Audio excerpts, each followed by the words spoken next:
Nasunog naman ang 3 bahay kubo sa Pasig kaninang hating gabi.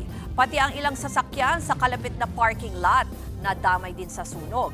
Ang buong detalye sa Express Report na ito. Nangangalit na apoy ang gumising sa mga residente sa bahaging ito ng barangay Pinagbuhatan, Pasig kaninang hating gabi. Ayon sa barangay, 3 bahay kubo ang nasunog sa compound na tinitira ng 3 pamilya. Umabot sa unang alarma ang sunog. Wala namang isang oras bago naaapula ang apoy. Pero sa tindi ng sunog, natupok ang matirahan ng 6 na individual matapos lamunin ng apoy. Madaling naabo ang lahat ng kanilang gamit lalo't gawa sa light materials ang mga kubo. Pati ang parking lot sa likod ng mga kubo, nadamay din. Ang sasakyan niyang ito, lubhang natupok dahil sa matinding apoy. Habang 3 pa sa ibang mga sasakyan ang nalusaw naman ang harapan. Sa ngayon, patuloy pang iniimbestigahan kung saan nagsimula ang apoy.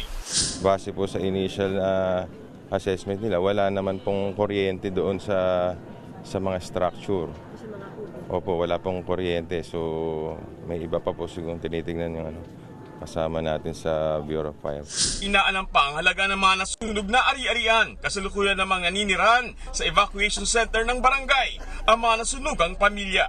Nagbabalita mula sa frontline, Gary De Leon, News 5. Mga kapatid, Ruth Cabalpo, para sa mabilis na pasada ng mga balitang dapat niyong malaman, mag-follow at mag-subscribe sa social media pages ng News 5.